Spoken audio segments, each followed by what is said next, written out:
And we are live. You can catch us on YouTube, Twitch, Rumble, Kick, Facebook, and X now. Don't forget to like and subscribe, and we'll be right back with you, Howlers. We'll be right back.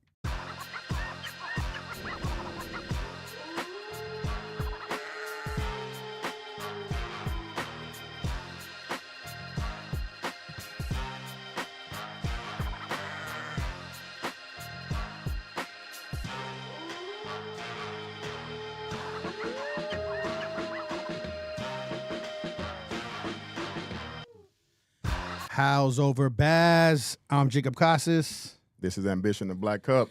And we got a very special guest today. He actually was on the podcast before, but Duane, if you can introduce yourself to our audience, tell them a little bit about who you are and what you do. Hey, what up? My name is Duane Houston the second. I like to put that in there because my son is Duane Houston the third. He's gonna do great things. Just remember the name. But yeah, man, I'm a failed NFL project. Played Division I football, San Jose State. Finished up at a D2 in South Carolina, HBCU. Studied sociology, African American history. First person in my family to open up a business. I'm a barber by trade, and in the process of that, I've survived COVID. I survived 2025 by the skin of my teeth, and yeah, man, it's nothing much. Oh, happily married. Very, very blessed with that. Love of my life, Fallon. I love you. That's that. Appreciate you coming back. Oh, it's my pleasure, dog. Yeah, so I wanted to. We can go over so much stuff, man. Entrepreneurship, all kinds of things. I know we had a lot of conversations before, but let's get into entrepreneurship. So tell us a little bit about. I know we had conversation before, but I know 2025 was hard for a lot of businesses. Mm-hmm. But tell us a little bit about 2025 for you and how that affected you with your business and things like that. Well, shoot, man. When where do I start with this? The thing I did as a barber was I tried to separate myself from everybody, right? I had the mind for business to where I thought, well, if I'm the product, what works for products? I studied other businesses that worked, exceedingly well, and Apple was one of the ones I really sort of modeled things off of. And I looked at them and I said, all right, what was really the difference? Is it really the software? Do we have enough geeks out there to where that's really the thing? And what I really got from it was an aesthetic, right? They were an aesthetic. They were a luxury. And then when you associated yourself with it, it gave you this sense of status, right? And I sort of want to do the same thing when it came to my business and what I did. And it worked fantastic until people ran out of money, right? And then all of a sudden, I'm like, damn, man, am I losing clients? Like, I start questioning my work, man. Am I losing my touch? Do I not? And then all of a sudden, 3-4 months later, someone would come in. He used to come to me every week. They'd be like, man, I haven't gotten a cut. And I'm looking, I'm like, yeah, damn straight. I can tell you I've been, getting haircuts. I'm like, man, it's been tough, financially. And after that happened enough times, I realized it's like, man, what's happening is that I set myself apart as like a luxury brand, right? And that worked well when everybody had money. But as soon as that started running out, I ran into the issue of, well, shoot, what do we cut when we're financially hurting? You cut out all the luxuries first. And so can you go anywhere and get a haircut? Yeah. And when times are rough, you just go buy some clippers yourself and cut your hair. And you just say, you either thug it out and just, look how you look, or you just buzz it down. So yeah, being a luxury really blew my business up. But in hard times, it made it very difficult to navigate. So right now, where are you at with your business? Right now, I am at one of those moments where I've learned how to survive the storm, right? And it's sort of frustrating at times because I went from opening up in 2017 to expanding to double the size in 2019 to surviving the pandemic and then doing my first official franchise in 2021. And then come 2024, was looking for that third shop. And then business partnership broke up, shrunk down, got back down to the one. And so, now it's one of those type of things where I'm just learning that the destination was always like one step away from me. I got so used to coming into business on fire, and it was like, dude, a year, already looking at the re-up, right? A year and a half, implementing the re-up. 2 years, already done the re-up. And now I'm doing that same type of legwork, if not even more, and I'm not seeing that forward progression. So I'm learning that, like, you know, in these stormy times, it's really just about staying afloat. And sometimes it doesn't feel like you're doing nothing because you're like, man, I'm in the same spot. But as I look around, other shops around me and stuff, everyone else is shutting down. So I'm like, cool, as long as I'm treading water, my head's above water, and I got a real plan, and I'm not, you know, hanging on by the skin of my teeth like I was in 2025, I'm actually in a good spot, because eventually that same effort will take me places. And see, that's what we were talking about last time when I was at your shop. Is the whole thing is our even my industry, shops are shutting down all around me. Mm-hmm, Things are shutting down all around me. Right. And my whole thing was to just survive. We got so comfortable. I mean, there was a time I was making so much money here. I was traveling all over the world. I was going everywhere. And the whole thing is, though, I felt like this place broke me enough to know that I don't have to have everything. I just need to keep this place running. Yep. So even when it got bad, it sucked, but it wasn't to the point where I'm going to shut down like these guys next door to me or down the street from me, because they're used to having a certain amount of money, and they're like, I ain't playing games with that. I'm going to cash out and bounce. Right. And that's what a lot of them did. But I wasn't going to do that. And that's what we had that conversation about, like, hey, man, as long as you are still there, this will pass. And then you'll start growing again. Right. It's just not what you're used to, right? And that's what sucks, you know? Yeah, you know, I think that's the biggest part of being an entrepreneur, being a business owner in the first place, is getting comfortable with the uncomfortable. Yeah. And then we tend to forget that as we took that first uncomfortable step, and then it's like, that's behind us. Yeah. You know, I won't have to deal with that anymore. And then all of a sudden you look up and you're like, how the hell am I back here? And that's the thing. We get too damn comfortable. Like, I got so comfortable. It was almost like, hey, I'm going to come in here and make money and spend it when I want and how I want. And I was so comfortable. Like, and I think that's a bad thing. I think you should always try to keep striving a little more, just because, I mean, it's great maybe for a little bit, but I think, I don't know, me personally, you guys can say what you guys think on this, but I think maybe we should keep ourselves uncomfortable. It's hard for some people, you know, because what happens oftentimes is when you're moving in life, and most times when you get comfortable, the challenge is gone. Most people work well when they're challenged. Yeah, so that's how I work. So then when there's not a challenge anymore and you're comfortable, you get complacent and you stop doing what you were doing that you were being challenged at. That's really true. That's really true. That's how I am. Right. So I'm not being challenged. It's not like, you know what I mean? And then it's kind of like, I'm good. You know, Right. I need to keep like figuring things out, Like, pushing. there's so many students in school that are really straight A students, but they get bored with the teaching. Yeah. So then you don't see the smartness of that student anymore, because it's like they're just there. Now they become a class clown. Right. You're smart as hell. You were a straight A student. Right. The challenge is gone. Or you see students that are traditionally or historically struggling students, and then all of a sudden they get the proper assessment, and it's like, he needs to be in an advanced class. Yeah. And then all of a sudden you see them thriving. And, you know, for me, it was always the ambition, right? My one motto I told myself a long time ago was, it's not about the destination, right? There was nothing about my life that said, I'm going to be a barber. I'm going to open up a barber shop. You know, that was never in the crosshairs for me. And as I stepped into that, and I was like, man, this is what I was really supposed to do this, you know? And I started actualizing my visions and stuff. What was it that caused that? What do you think was that moment that said, yo, this is it for me? I started cutting as a means to an end. And I was going to go back to school. I was going to get my master's. I wanted to do something sports related, you know, school related, and help students through some of the struggles I went through as a college athlete.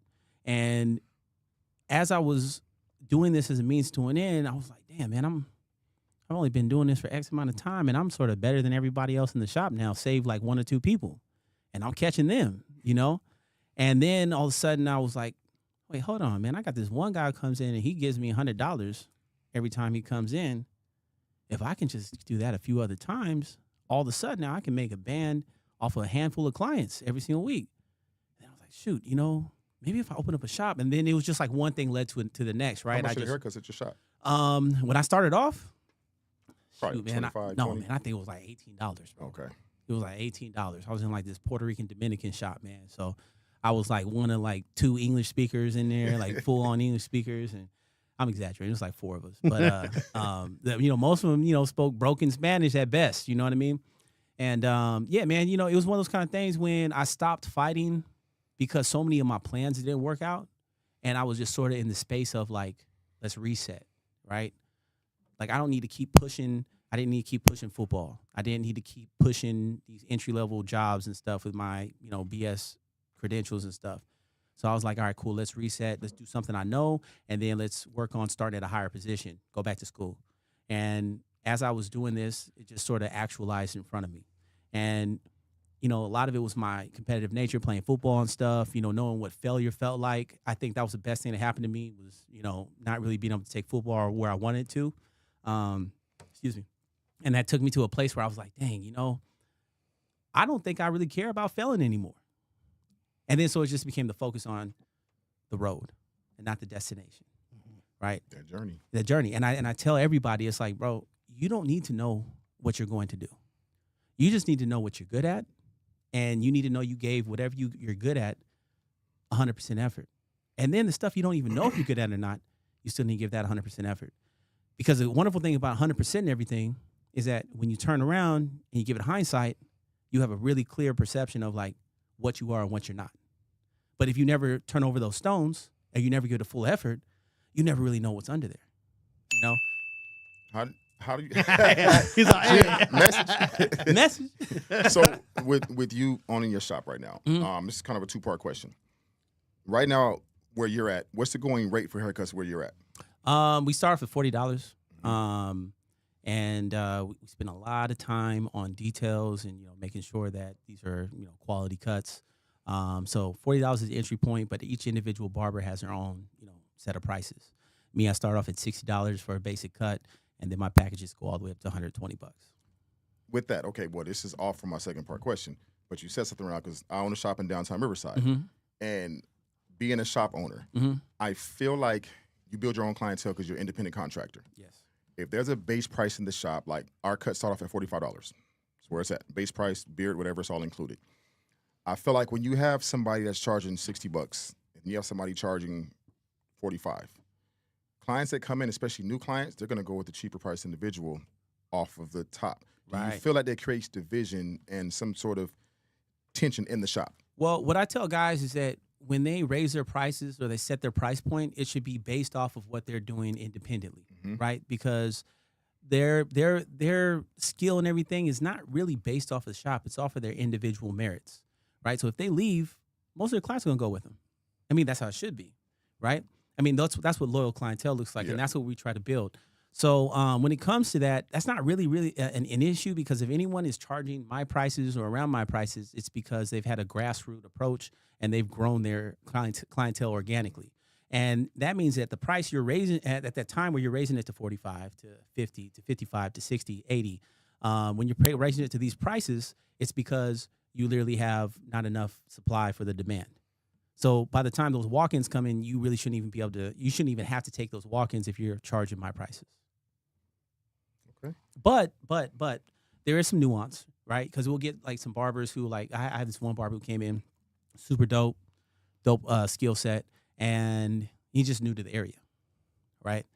So he couldn't really charge the shop price because his work was just worth way more than that. And we had an interesting conversation because this was exactly what we talked about, was like, hey, should I lower my prices to the shop price to get people to come in?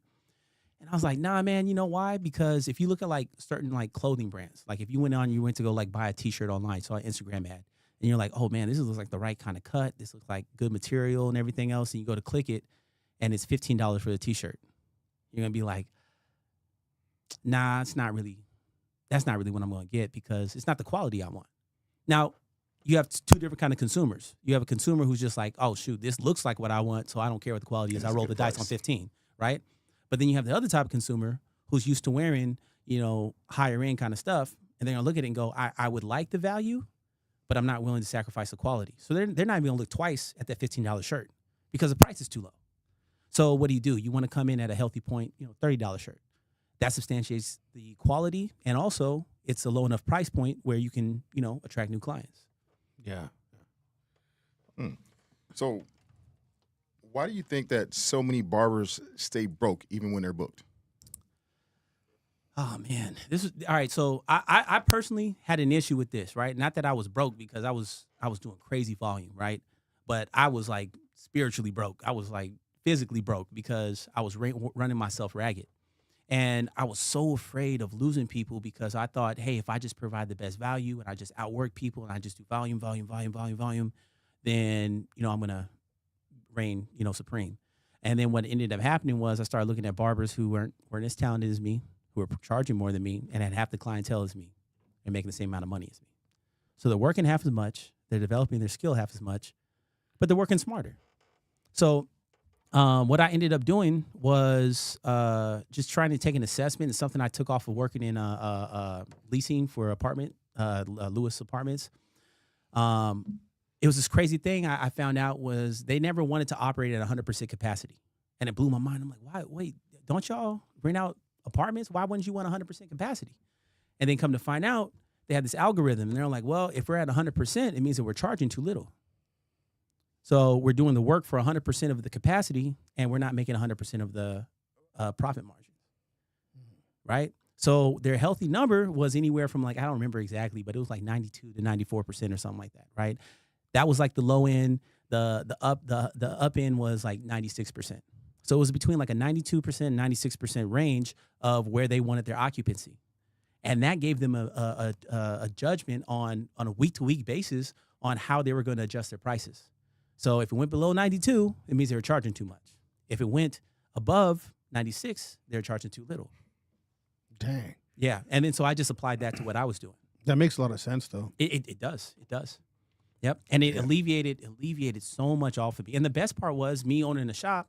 It allowed me to offshoot a lot of my clientele to a lot of my talented barbers that I had, sort of took under my wing. And not like I built these guys. Like a couple of these dudes were dope when I got them.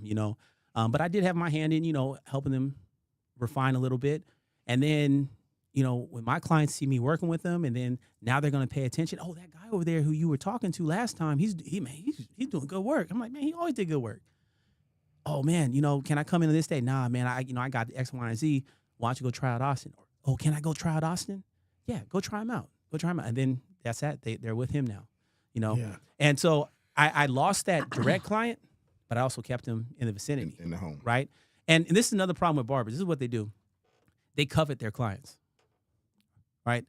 If you're a barber, let me say this. I don't know what camera to look at. If you're a barber, do not covet your clients. You do not go to work for them. You do not punch a clock for them. You do not do any of the work that ascertains money and puts it into their pocket. You are not owed a single dime from them. They are not yours to covet.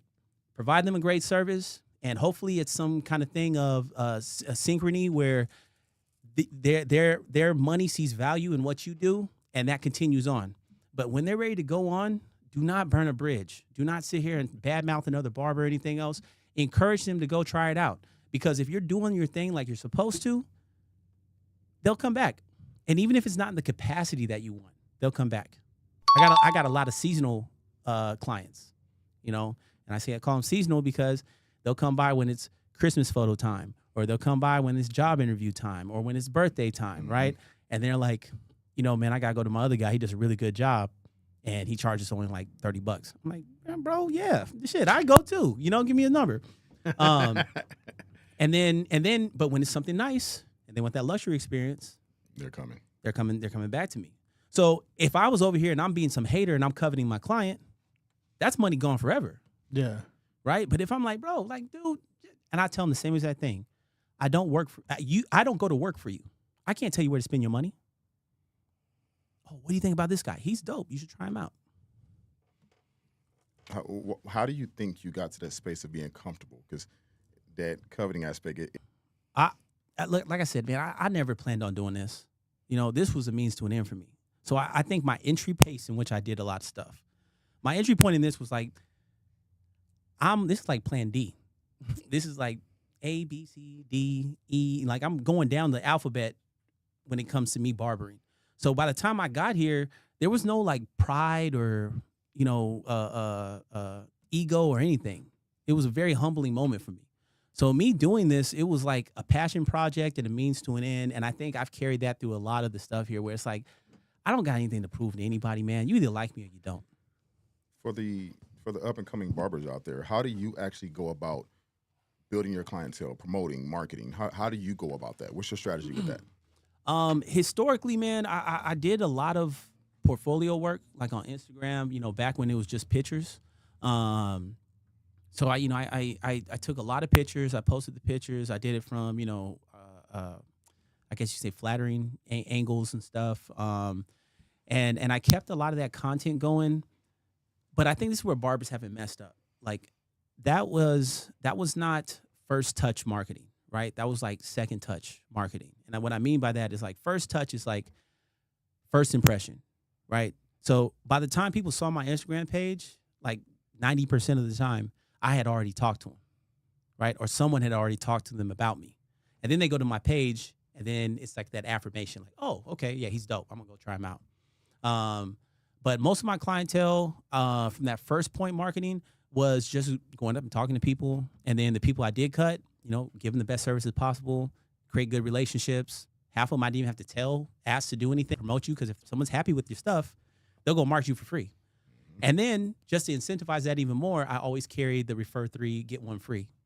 And that I still do that to this day. And it's an ongoing thing. So if you refer 9 people to me, you get 3 free haircuts. If you refer 2 people, 3 people, you get 1 free haircut. And it goes on and on and on. Okay. You know what I want to get into a little bit? What we were talking about at the shop.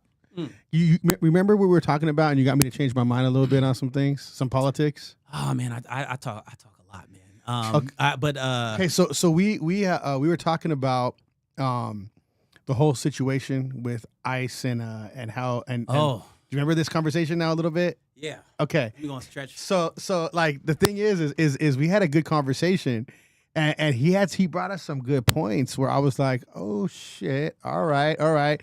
So my whole thing is the whole situation with that was when we had a discussion about it and things that I see at the shop and it well, especially with trades, plumbing, I was saying electrical, right, mechanics, all of that is, we know a lot of the dudes on the side of the street are doing it for like $50 a job, and there's so many more nowadays. And a lot of these, including the Mexicans that are coming here, they're telling me, dude, I want them to go back because they're taking all our work. They're doing it for half the price. They don't got no insurance, no nothing. They don't have any of the overhead we do. So that's why they can do it for that price, and they're still making money doing it. Right. And we were talking about that, and my whole stance was on it was, if they're here illegally, they need to go. Mm-hmm. But we had a different kind of conversation on that. So we want to get into that a little bit. Yeah. I mean, Wait, before you get into it, hold on. Before you get into it, he had some good stuff. No, I know. Yeah. But I'm listening right now as Jacob is giving the introduction and laying out the foundation, the meat for everything. Mm-hmm. Because when we had that conversation, Jacob was hell bent. Like, we damn nearly literally argued here, and your mind was changed a little bit on some stuff he said. It brought a lot of light, and I was like, okay, that makes a lot of sense. Yeah. Still seeing that that's what I wanted to talk about. That's why I wanted to bring it up. Because me and him were completely on opposite sides. There's points where we agreed in certain points, but it was more disagreeing than we did agree. Right. Yeah. Right. I know I'm not going to do that. All right. Yeah. Yeah. All right. Yeah. Let's go. Okay. So trying to recall, right, and get back to where we are. Let me say this first to everyone who's listening. We are caught up in the dynamics of every diversive plot that we've seen throughout the modern history of monarchs, of oligarchs, of authoritarians, and everything else. We've been living in it for a long time, and we might want to say that we haven't been. But at the end of the day, late stage capitalism breeds everything that we're dealing with right now. To give a little more foundation here, get our footing, let's look at the pandemic. The pandemic, we had the largest shutdown of small businesses since the Great Depression. During the pandemic, we saw businesses, large corporations, large conglomerates, triple their entire net worth. Not their yearly net, their net worth. They tripled it at a time where we had massive shutdowns of small businesses. this should give us sort of a contextual foundation to build off of. This is not a right and left issue. The people above make it a right and left issue so that we keep doing this instead of doing this and then doing this. So now that we have that, right? So when it comes to this thing with the illegal immigrants, we have had comprehensive data suggesting that illegal immigration is, one, not bad for our economy. I think a big arguing point everyone has is like, well, why are my government dollars paying for 55% of illegal immigrants to be on government assistance, right? Yeah. And when you give statistics incomplete without a contextual backing, you paint a false narrative. If I told you that Curry was a bad 3-point shooter and he's just all hype, and I know you know nothing about basketball, and I go, he's not good. He shoots like 38%. That's an F. Right? And I paint that whole narrative off of actual data, but a false context. You're going to leave the conversation thinking like, man, this dude Steph Curry sucks. And how silly is that? Right? Because if I'm actually being honest about it, I'm going to tell you that, yeah, but the next best shooter of all time shoots at 36% and then 35%. He shoots 3% higher than the greatest of all time because he is the greatest of all time. Right? We don't do that when it comes to black on black crime. Oh, black people kill not each other in 91 percentile. Well, what about white people? Oh, it's 86 percentile. Oh, what about Latinos? 87 percentile. What about Asians? Like 80 percentile. The truth is that crime is a thing of proximity and usually about some type of cultural relation. They're usually crimes of passion. But that's painting the entire picture. Then we can talk about social economics. We can talk about crime and poverty being contingent on each other. We can talk about all this stuff. But people aren't willing to do that because they're trying to push points. They're trying to push diversive narratives, right? So I know I sound like I'm rabbit holing, but I'm going to bring it back. No, I'm catching everything you're saying. Right. I like what you're saying. Right. So let's go now to illegal immigration. So if we say illegal immigrants, 55% of them are on government assistance, right? Yeah, that's true. Is that a higher percentage than everyone else? Yeah, it's true. But now let's look at, do they get Social Security? Do they get the assortment of social programs that regular Americans get? And the answer is no. They get a form of it, so they have a large quantity. It's a quantitative thing. They have a large quantity of specific programs that they're on. But when you talk about the actual dollars spent on that community, it is far less than what they receive. Far less. It has been proven time and time again that illegal immigration is a economic positive for our country. It boosts the GDP. They provide more money into our economy and into our government and into our social programs than what they take back. So technically, they are a giver group of people, right? So I think that's the first thing that we have to establish when we talk about illegal immigration. The second thing we have to establish, another talking point, is crime, right? Crime is not a thing that is affluent in the illegal immigration legal immigrant, and I don't even like saying that, undocumented immigrant diaspora, right? People say, oh, well, it's because a lot of their crimes don't go unreported. Right. A lot of black people get most wrongfully convicted group of people, black people, right?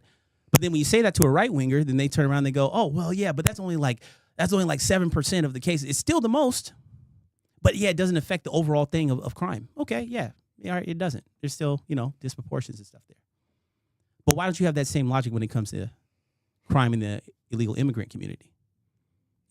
Because it's intellectually disingenuous, right? Caught up, and we get propagated certain things, and then I tie our identities to our politics, and that's what we do. So when we talk about illegal immigration, I think the problem is that we have such poor education in America that we don't even know how to get contextual foundation on the things that we dig our feet in the sand on. So when it comes to illegal immigration in the business sector, well, let's look at like workers' comp. Workers' comp is a system that is put in to protect the worker, right? But that system is really to protect the worker from the big corporations, the ones who have all the money, who have all the power. Now listen to this. This is where he got me. Yeah. This is where he got me. I was like, shit. Yeah, they have all the money, they have all the power, they have all the setup to really just snuff out anyone who they grieve, right? Create a grievance against, right? And when you look at a small business can't play that game, right? We go in, for instance, the barber industry. You heard about the apprenticeship program, right? And how they're cracking down on that. They're shutting a lot of them down. Yeah, a lot of schools are being shut down. A lot of schools are being shut down. But then they're also putting pressures on the shop now where it's like, hey, you can't have 1099 workers anymore, right? So what you have to do is you have to put your 1099 contractors as W-2 employees. But you know, and every shop owner knows, and every barber knows that's not economically feasible. Because one, we're not in a walk-in industry anymore, right? And then also the amount of volume that a barber gets is not contingent on the shop, it's contingent on the barber. So when you get an apprentice, you have to assume that 99% of them, maybe like 80% of them, are green, right? And you got to get them up to date. No clientele. No clientele. No clientele. Oh, all you got to do is market to them. How? Every time I put someone in his chair, it's not up to the standards of everyone else. And then so if I'm having to force people into his chair before he's ready, because I have to be able to pay him to break even and not be in the hole, then now I'm killing off the reputation of my shop, which is also now killing it further walking. You know, see what I mean? It's just a downward spiral. So when we look at the things, it's like with small business and these illegal, undocumented workers, illegal, however you want to quantify that, it puts only the small businesses at a disadvantage. Yeah. All the while, the corporations, the Supercuts, the Great Clips, they don't care about quality, right? If someone says, oh, I get my hair cut at Great Clips when they come in, I'm like, psh, we got one, guys. Get him whatever kind of cut he needs. He's going to be good. Right. We gonna put him on with the rookie over here. And then the rookie will sit over here and like, F this shit up, but and they'll be happy because it's the best haircut they ever had because that's how low the quality is at these places. Great Clips. Right? So we see that these large corporations are able to pay workers' comp because of their sheer mass. And you know how workers' comp works, right? Like if you have 3-4 people, 7 people, let's say, on workers' comp for PPP loan, status and stuff. That's what you had to have 7 employees to do PPP loans. So we'll say that's the baseline. 7 employees, and now you got to pay workers' comp. Well, let's say that you pay, $90 a week or something like that on each one of those people. If I'm a large corporation, I have 7,000 people. I'm paying $10 a week on workers' comp, right? And these are figurative numbers, so don't quote me on that. I'm not saying that as science, right? But what I am saying figuratively, I am speaking the truth. That if you have a small number of people on workers' comp, that you're not getting any kind of prorate. So when we talk about putting people on workers' comp, who's that going to hurt? It's going to hurt small businesses. When we have these undocumented workers, these general contractors who are coming in and building up their clientele, right? Who are developing skills, who are doing stuff to where one day I hope that they all take their clientele and they go do their own thing and just raise the quality of the overall industry, right? This is what illegal immigrants are doing too. And we are now seeing this epidemic in America where we're seeing middle class and lower class quality completely dissipate. You go to a restaurant recently, like Fridays is closed. Crazy. Applebee's doesn't hit like it used to. None of these places are as good anymore because they don't have any customer service. Why? Because there's no type of real incentive. Where if we actually, as a small businesses, the government actually came in and maybe gave subsidies and covered workers' comp free for these people, then we're talking about real comprehensive change, right? But we're not seeing that. What's happening is they're doing things because they know they're going to make the small and the meek and the mild implode. They're just trying to sizzle all of us out. We're seeing it with the farms. Mess that up. The farms, right? Our president said he was going to advocate for the farms and everything. What do? He shits on them. And, they shit on themselves because they voted for all this shit. And now all their farmhands, who are Jose's and everything else, right? They're all gone. Damn. Oh, we can't, Doug. I gotta get this out of my ear because he's killing it, bro. But now what's the problem is that we have all this farmland, we have all these independent farmers, and they can't get people to come in and work because no one wants to do farm jobs. Yeah, that's real fucking work. Real labor. And so that's real labor. And let me explain, because this is what I was explaining to you at the shop, and then you got me again. I was like, damn, that's making sense. So I was like, well, the thing is we need. What I was saying is, the thing is, I believe that we need Americans to start working again. Yes. So my whole thing is, I feel like it was going to hurt the economy now, But later, it's like Americans are going to have to work. Mhm. So they'll start working again. They'll start doing all this stuff, and it's going to probably hurt us throughout time. Right. But for the good of the economy now to start, doing that here. But then you kind of came at me with like, well, they're the thing is they're making you look at the wrong thing when they're stabbing you. They're making you look at the immigrants and the whole situation of that being Right. the wrong thing. Right. Explain that. All right. Well, This is where I was like, all right. Yeah, Now he's making some sense. To yeah, me yeah. now. Now this is vague to me, so stop me if I start going off on tangent because sometimes my ADD kicks in, man, and I get my fear off. No, But, that's all good. when it comes to the way that we look at work and Well- value in work, Well, just real quick though. So you were saying like we're all trying to get we're all trying to vote for the rich to keep their taxes. yeah, This is what we're going at, right? right, And then you're all. But the thing is, these people are never going to be rich, but they're striving. They're thinking that, but they keep voting for that. So this is where we were getting into, and I was like, okay. do you remember now? Yeah, I remember Okay, now. okay. okay. All right, well, all right. So where do we start on this? This is where you like. I felt like you just dropped the mic. I was like, all right, this dude made sense. Yeah, But yeah. I want the audience to hear this. Yeah. So when it comes to the way that we look at hard work, right? We have this weird concept when it comes to capitalism that our success measures how hard we worked, and quite frankly, in late stage capitalism is quite the opposite, right? We talk about we're anti-DEI because we want a merit-based society, and yet we see things like nepotism, right? We see people who never really earned anything, and they're just handed money and opportunity, and handed networks and resources, and they still fail. And then when they fail, they have enough money and enough networks to bail them out and to play the system and do it all over again.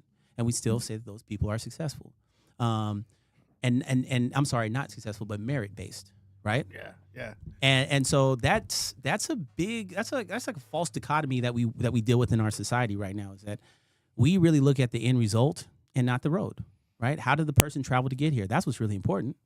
But when it comes to like work, and this is the first problem I had with that whole sentiment, is that if this administration would have campaigned on, hey, from day one we are going to fix the things that are wrong, and it's going to temporarily cripple the economy, right? We got to reset some things, we got to bring stuff back, and it's going to be hard times. That's not what was said. Everyone knows what was campaigned on. From day one, the economy is going to be fantastic, the best it's ever been, the best economy ever. That's what we were told.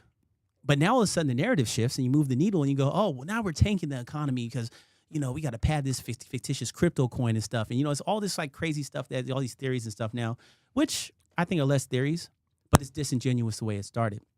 And then now we're focused on this false narrative of, people have to struggle, hard times, create, strong men create good times and stuff. But then now we just fall into the same damn cycle, right? Where hard times are coming again, right? If everyone loves that damn quote right now because of Instagram, but hard times are just going to circulate back. The thing about human beings is that human beings have a general need to accomplish something. People who go out and like they start families and then they do stuff that they actually really care about, you find so many people that have joy in their life and pleasure in their lives, and they're not rich. I'm not rich, right? But I am rich in the things that matter. I got a beautiful wife. I got 2 wonderful kids. I can do enough, and I touch certain luxuries. I've actually touched every single luxury. I've ate at Michelin restaurants. I've traveled all over the world. I got 2 luxury cars. I bought property in one of the most expensive places to live in the world. Like I've done every luxurious thing. It's just like, to what degree now? And we become insatiable. So we start diving into this concept of more for the sake of more. We start diving into these concepts of, hey, if we don't have, if we make people struggle, we make them scared, then, but the truth is that the intrinsic need to do well is what every human being wants. If we can actually get a society where people could actually do the things that they're passionate at, you would see a different level of quality come from humans. Yeah. A completely different level of quality, right? Just like me cutting hair. I thought I was going to be playing football on Sundays. I thought I was going to have millions of dollars. I thought I was going to have fame, everything that came along with it. And I ended up becoming a barber. And a lot of people are like, oh, man, but you own a shop.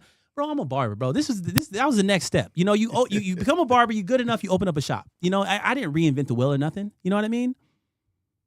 But it's a passion thing. I love people. I love talking. I'm a creative. I've always been able to draw, build things with my hands and stuff. It's my niche. It's everything that I've wanted to do for work. I just didn't realize it was in barbering, right?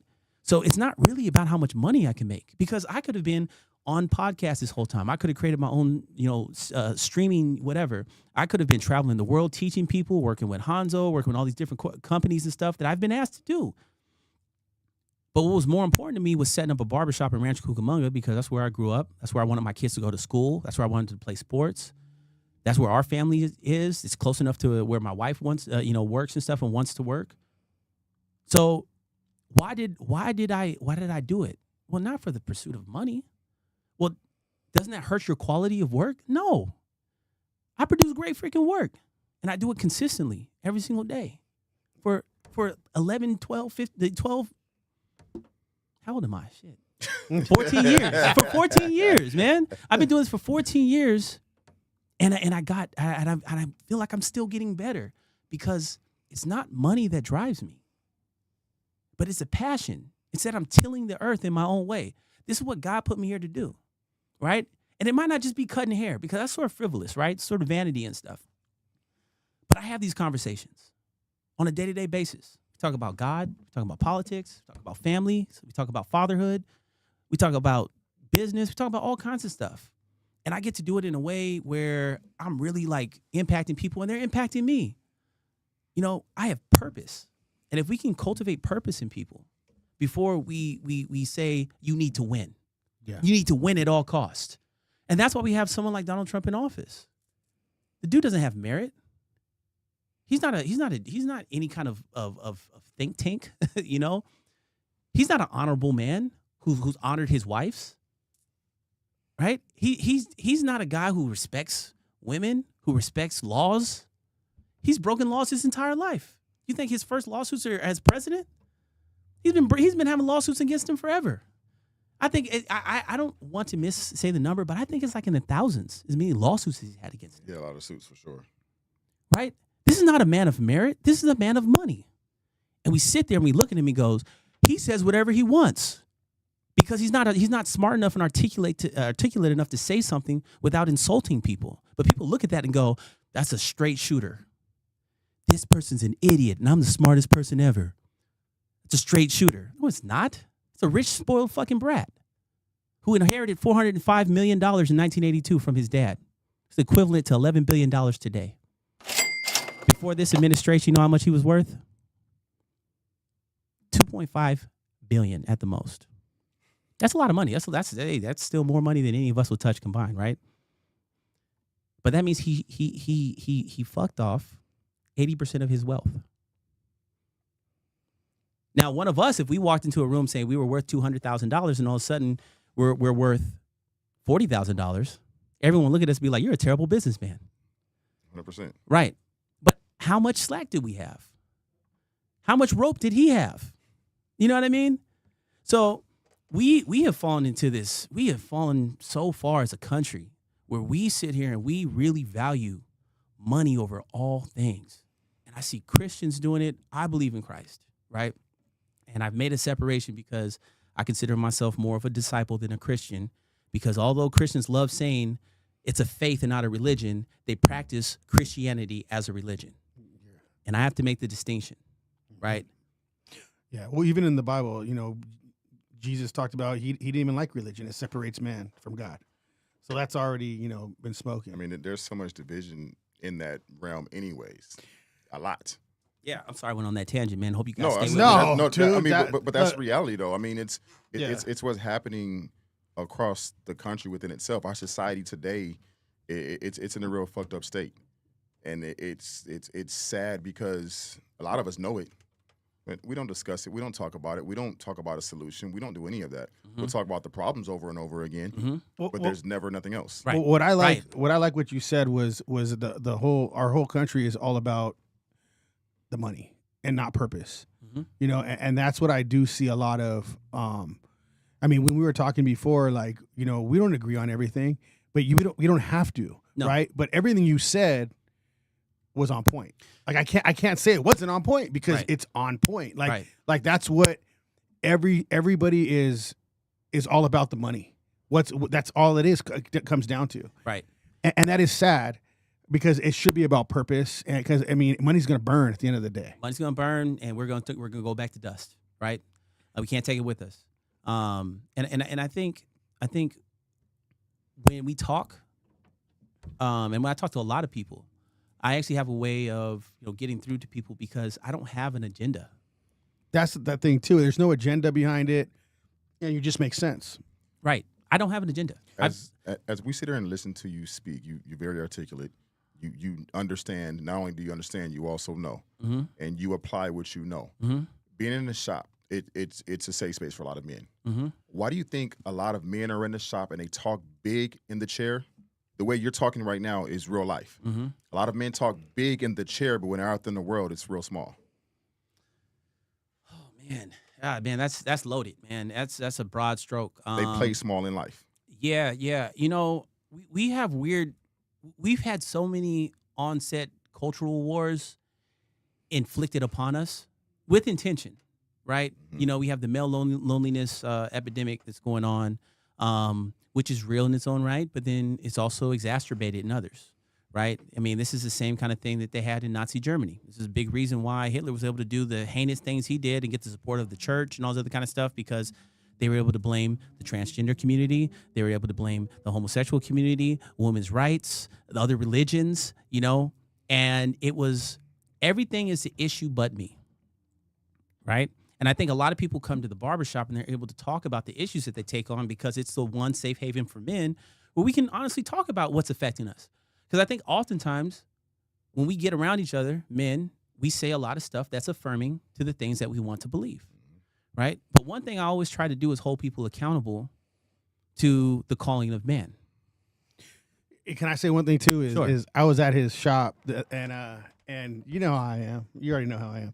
So Evil. he has he has a friend or something. I don't know if it was another barber that came in. And you were gonna cut him. And I think he was a barber there too. I'm not sure, but he had some issues going on with his girl or whatever. And he was talking to you, and you're like, oh man, you're trying to give him advice, but then I tell him, oh man, that's why you always have like 3 or 4 of them. You don't gotta worry about that.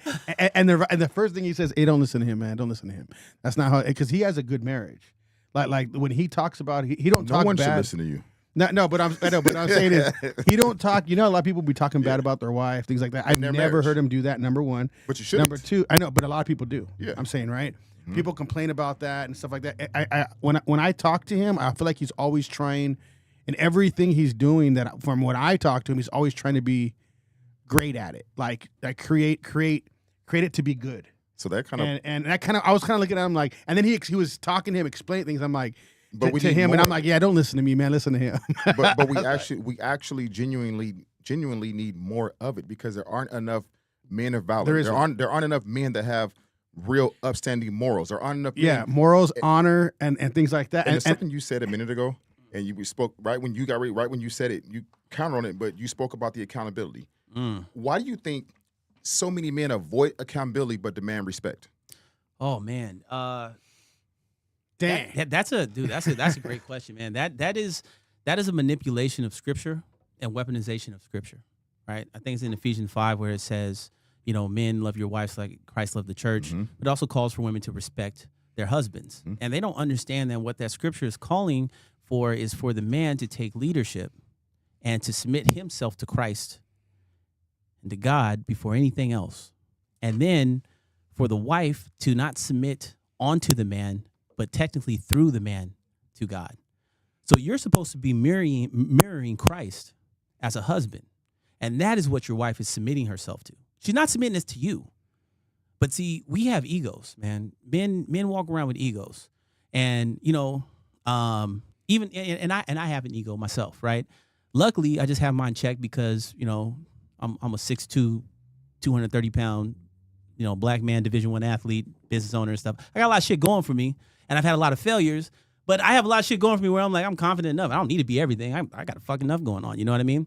But I think I think a lot of people bring their traumas and bring their egos to the table because of insecurity.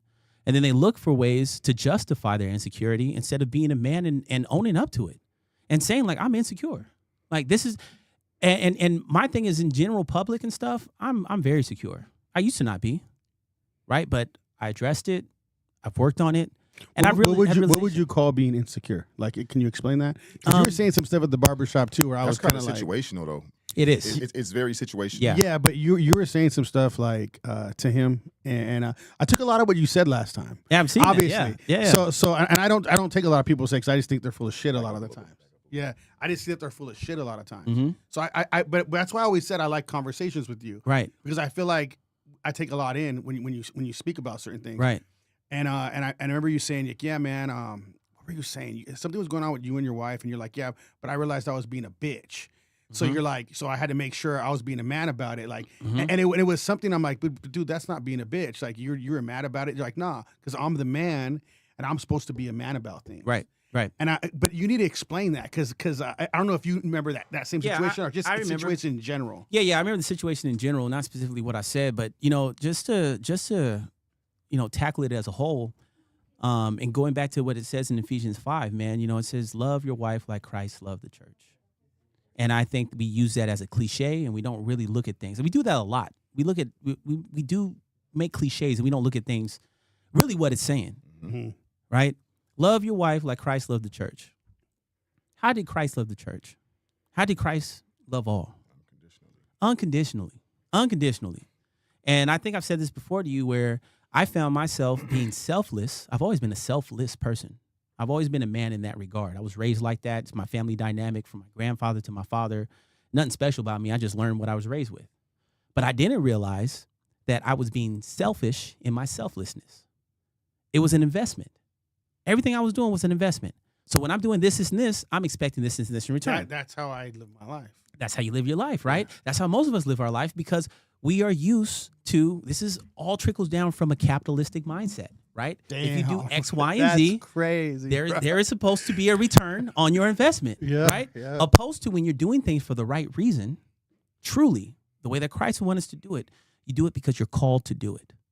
And when we are husbands and when we're partners, we fail to realize that when we are supposed to love our wives like Christ loved the church, it means that you're supposed to love unconditionally. That means that my investment in you, me giving you love, is the same grace that was bestowed upon me by Christ. And I'm called to leadership. So that means that it doesn't start with you. It starts with me. Excuse me, man. Energy drink. But it doesn't start with you. It starts with me. But that's hard for some, because in order for you to you really got to believe in yourself. Like, you have to have that faith within yourself, and there's a lot of men out here that don't have that within themselves. Most men won't even bet on themselves. Right. Well, I mean, look. If next time you guys are on the road, just look around and see how many lifted pickup trucks have thin blue line flags on them, right? Or have "Don't tread on me" stickers, or have a cross and a gun on there and stuff. Or a short guy driving. Right? Yeah. I mean, yeah. Napoleon complex is a bitch, man, for sure. But I really want you guys to be observant of this. I want you guys to actually pay attention to that. When you see all these lifted trucks, look at the little microsyncrasies of detail on there and what it says about that person. These are the same people that go around and say, tie your bootstraps up. Make something of yourself. Because, when something happened to me, I just worked harder and stuff. Those guys don't ever see the privilege around them. Those guys never see the aid that they had in everything that they do. But they actually do see it. They just never voice it. And so that builds up insecurity within them, because now they have this facade they have to keep up. Now they have to do outward things to show their toughness. They have to do outward things to show their masculinity. I got to get a lifted truck. I got to have a thin blue line flag on here. I got to show that I carry guns. I got to go to the gym. I got to take TRT, even though I'm working at T-Mobile. Right? What are you training for? Right? Why are you in the gym more than me? I was a D1 athlete. I was trying to go to the NFL. Why are you on juice? Why are you doing that? Oh, just so I can protect my family and stuff. Bro, you still get yourself knocked out, and you know it. But you have to puff your chest out. He said, "Fuck." That was perfect timing, I John. tried to keep it together, man. Hey, No, man. John, that was Dog. perfect timing, bro. I can't even with that one. Hey, that's literally my favorite sound effect of 2026. Even though it started last year, that's the one I'm carrying all this year. That's the best sound effect. But these guys peacock. They peacock and they stick their feathers out, and they have to outwardly show their masculinity. And masculinity is an inward thing. You have to start with yourself. So what is masculinity to you then? When I sat there in the barbershop and I said, this is what was going on in my relationship and stuff, and I was upset and stuff, and I had to realize I was acting like a bitch. That was me being masculine. Because what I did was I led with testimony, real testimony, not some covered up stuff to make myself look better or anything. It's the willingness to strip myself naked in front of people and go, this is what I am. I think masculinity forms from ownership and accountability. Right. Exactly where you're going. Right. And this is the reason why we are called to testimony before anything. Before we're called to judgment, before we're called to anything else, is where we're called to testimony. How can you bring someone to Christ without showing them how much you need him? Well, because I noticed like people, even in your shop, in your shop alone, but even in anywhere you go, people don't really talk like you. They don't talk about, like, dudes always talk about cheating on their wives, or they're always talking about other girls hooking up, whatever. Dude, there's nobody around for you to get caught up, and you're not talking about that. You know what I'm saying? Like, you're not having those conversations. You're saying, don't do that. Don't listen to him. Right. Like, and I'm like, what? Like, okay, like, who is this guy? That shows that you have honor, though. You know what I mean? You're an honorable person. Right. Well, and I'm just a real person, man. I'm not better than anyone else, man. And I think that's a big thing people have to realize is like, bro, you're no better than the next person. The only reason why I do the stuff I do is because it's been culturally passed down to me. That does not make me better. That means that I've inherited a blessing. That is not my blessing. That is what God has given me. So how dare I hang that over people's head? That's crazy. What advice do you hate, but you feel like people need to hear it? Stop being a bitch. Stop being a bitch. You know? And being a bitch is not where, and this is the craziest thing. Like I said, we've been seeded with all this toxic stuff for a long time to keep us all messed up. When I say that, it's not like, oh, you know, don't talk about your feelings and emotions. A lot of times men think that being stoic is being masculine. Bullshit. Right?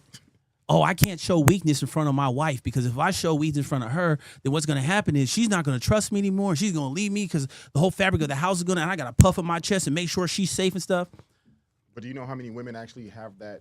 They do that though. Mentality. Okay. They really have that.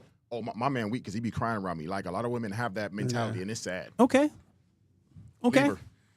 I mean, You picked look, the wrong woman then. I mean, and look, that means that she just has her own cross to bear, right? It's not even that she's the wrong woman. She just probably hasn't matured into what she needs to be. That yet. means cheat on her, huh? No, I'm just saying. And he gonna find a loophole. He gonna find a loophole somewhere. Cheat on her. Bear that one. Hey, I was about to be like, nah, man, you know. Nah.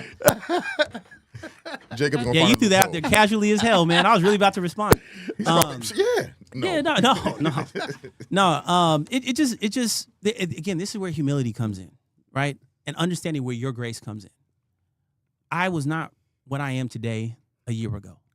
I was not this 2 years ago. Matter of fact, when I went on here this podcast last time, you know, I had an emotional moment. I was talking about my family and stuff like that. But a lot of that stuff was seated in the tough times I was having in my relationship.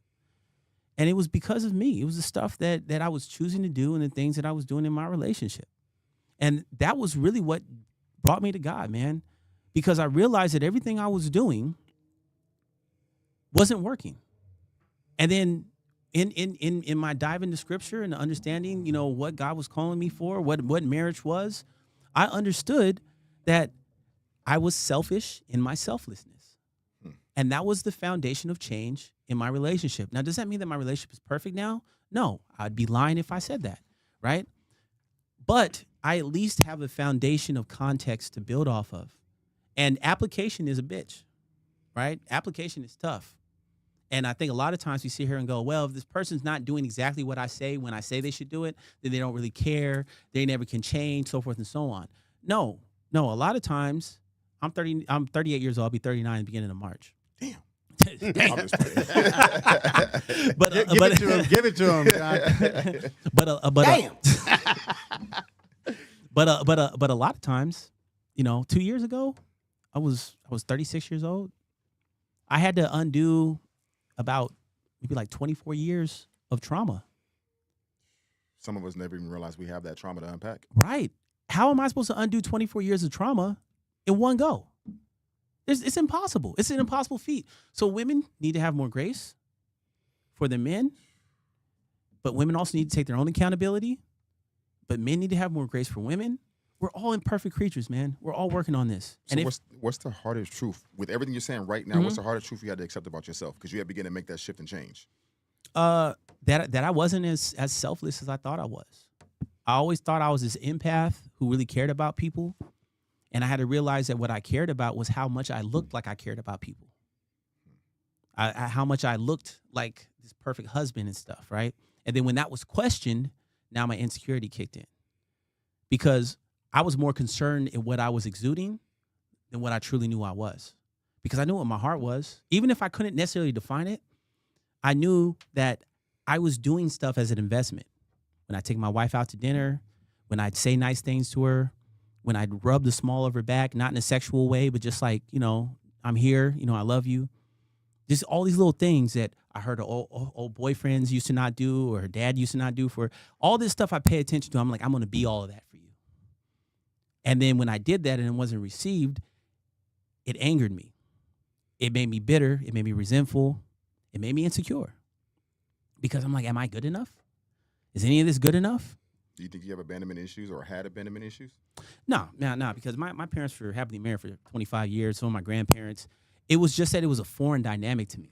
Because things, although I know they weren't that way, weren't shared with me and my siblings. But we kept like this Cosby Huxtable facade, right? So everything was peachy for me, right?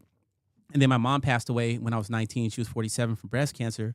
And so I never got her womanly, motherly, adult-to-adult advice through relationships. And my dad is super stoic. He's your typical boomer, right? It's like, hey, Dad, this is what's going on, Well, does she still love you? I'm like, yeah. Oh, well, if you're happy, stay. If you're not happy, And I'm like, man, what kind of advice is that, man? And my dad's fantastic. I love him to death. He just comes from a different generation, right? Yeah. So when my wife and we had our issues because she has a different dynamic than I did growing up. It made it. I couldn't understand.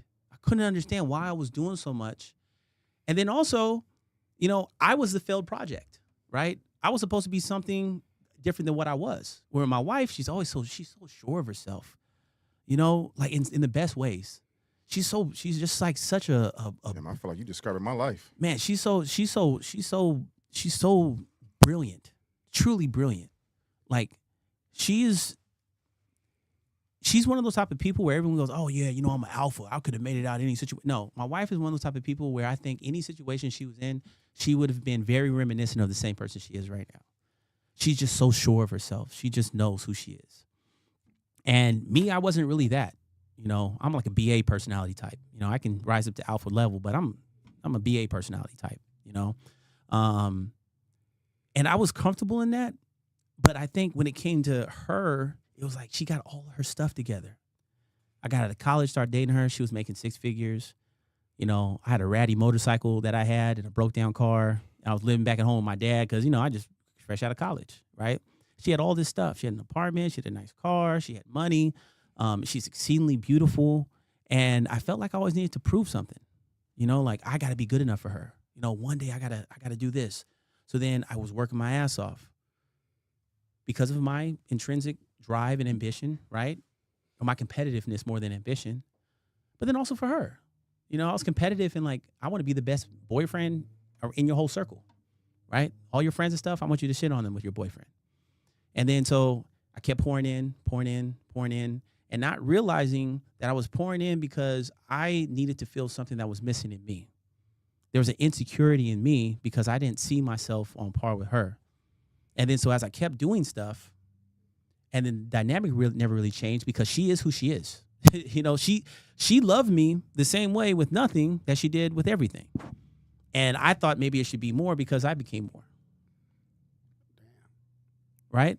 And it did become more. It's not like she just hung her shoes up. It felt like that. But I didn't realize that she was growing with me and loving me more through all of our differences and all of our growth, because I was still dealing with my insecurity, right? So out in public with other people and stuff like that, I'm not insecure. I never have been. It's not like I said, I have enough stuff going for me, right? But the one person that can make me insecure was my wife. And I don't think a lot of men admit that.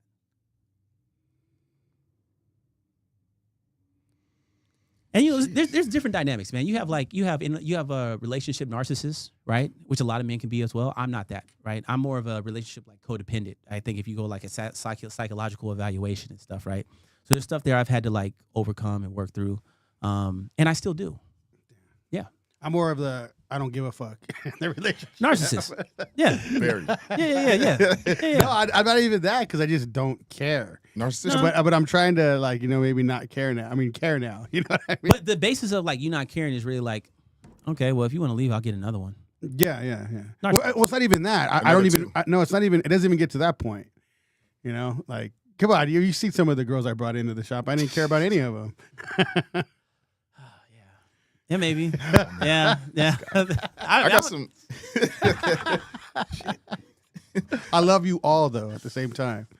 That's crazy. That's a bit diabolical. Yeah. Yeah. I got some rapid fire questions for you, man. Sure. Just one or the other. Okay. Ownership or freedom? Freedom. Money or time?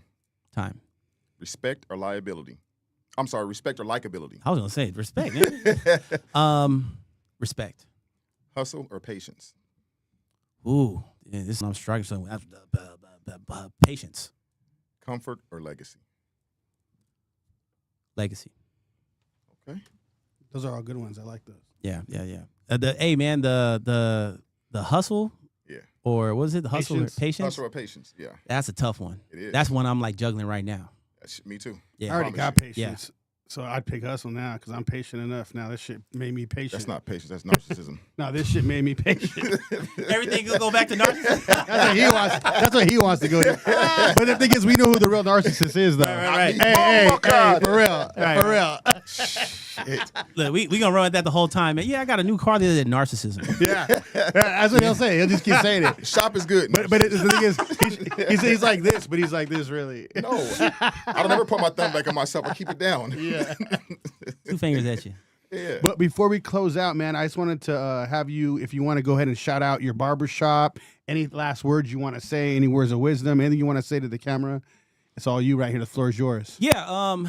In these times, we're in some rough times, and we have to remember humanity, man. Like, if you're a believer, and I'm not saying everyone needs to be a believer or anything else, I believe Christ has a place for you, even if you haven't come to have a place for him yet. And I'm not talking about hell. Some people would do that, but I think we need to get to a foundation of understanding there are no more nations, there are no more lines. We're not in a feudal era where we're not able to get running water and electricity and means to feed people. We have enough for everybody, and it doesn't mean you need to give someone the shirt off your back. But in America, we have to realize we live off of fragilities, and we live off of excess, and we have enough to share. And when we do share, almost always it's for some type of long-term investment. So just practice on being a good person, finding your center, finding your foundation. Is it based off of something good, or if it's based off of something to fulfill you personally? And are you forsaking from humanity? Are you forsaking your neighbors? Are you forsaking people that look different and think different than you? And then on the other end, we can't live in an anarchy. There are laws, there are obediences, but the grace of God trumps all of that. And we're all a work in progress. So work in humility. Don't cast stones, because you don't want them cast on you. Remove the plank out of your eye before you focus on the speck in your neighbors. Check out my my page. I'm about to start up. Hopefully, I'll post it on send it out to you and stuff. It's called Let's Talk About It. And pretty much I just am trying to break down different kind of videos and stuff of current events, and speak some truth into matters. I'm not going to sit here and act like I'm not biased. I'm a centralist. I don't vote Democrat or Republican, but I lean left, right? Anyone tells you something different, that they're not biased anything, they're lying, they're selling you something, and judge people by the fruit that they bear and not the words that they say. So, Get a man an applause. I appreciate you coming on, man. Good For shit, real. man. Yeah, man. Yeah, you killed it today, man. Oh, thanks, Killed dog. it. Yeah, have me back. Yeah. Yeah. We definitely need to keep having you back. Yeah. Like more and more, dude. Yeah. For real. I But like but that. our slogan is shed the sheep. So we're gonna look at this camera, and on three, we're gonna say shed the sheep. Ready? 1, 2, 3. Shed the sheep. Howls over Baaz. I'm Jacob Casas. This is Ambishun, the Black Cup. And Duane Houston, aka D2 Fresh, aka your mama love me. Appreciate you guys watching. We got another one right after. Peace. We out.